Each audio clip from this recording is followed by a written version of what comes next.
In this session, I'm going to demonstrate how to grade or rate the forum posts in eLearning or Moodle. In this case, we have a forum that we created and configured earlier here, and we'll click on it. And we have the forum requirements here, and then further down we have the responses from the students. Now the responses typically will show up as separate threads similar to this. And that's because we chose the standard forum format earlier. For me as an instructor to go and grade this forum or rate this post, we can click on each one of the titles here under the discussion column, and notice it shows who submitted this. And then we'll be able to see here the content when it was posted and such, and what the student posted as well. Now, right below here, this is where we can rate this post.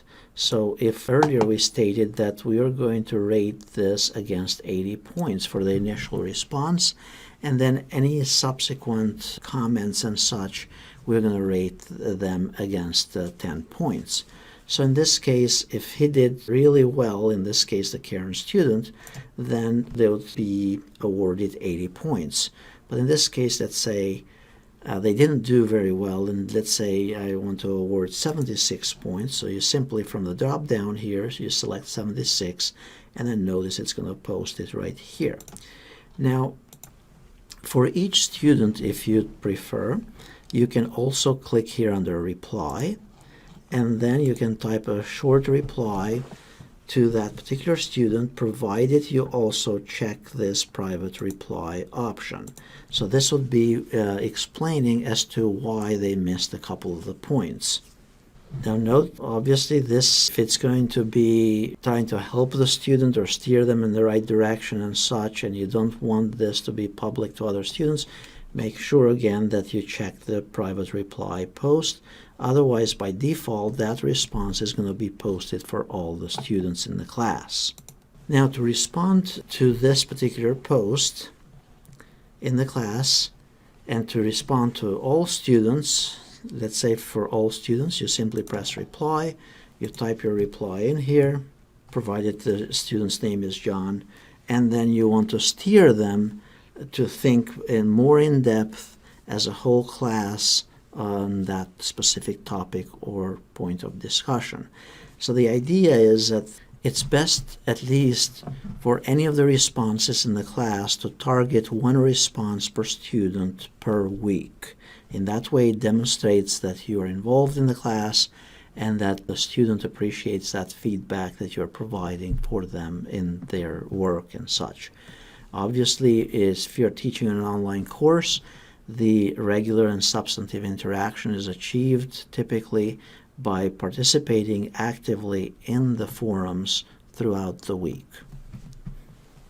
So here you'd provide additional feedback for the student, and then you'd press submit, and that will be public feedback by default. Now notice if it's a private reply, notice it's over here, it will state that it was a private reply to that particular student. If you need to delete a reply that you accidentally entered or typed or whatever there, you can press here delete, and then it will delete it. If there were more than students interacting and they're engaging in this threaded discussion and such, then it'll look very similar to this.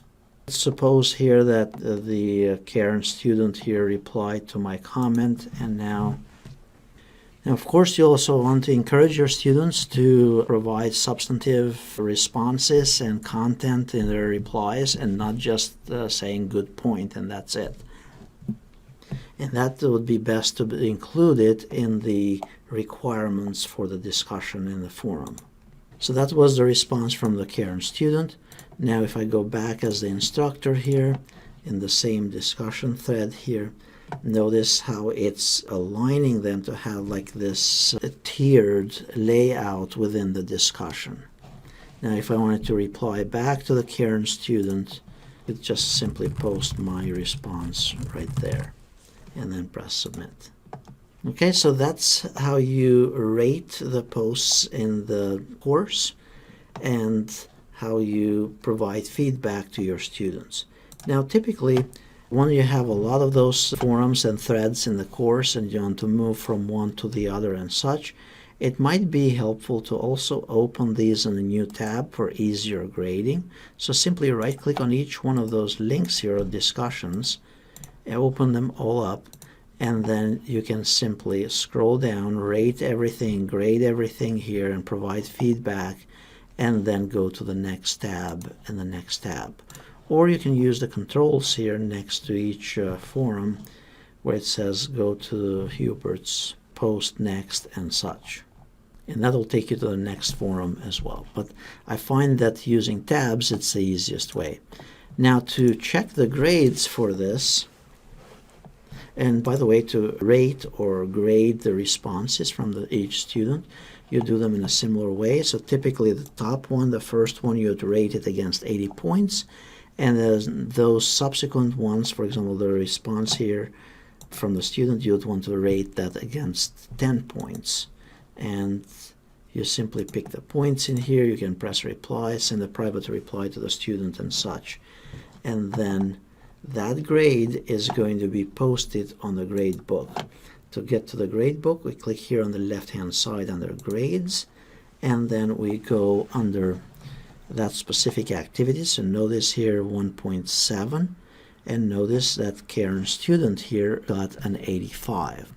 Now you'd say, why did they get a B and not an A yet? The reason for that is because the system is configured for 3 responses and 3 interactions, and they participated only twice on it.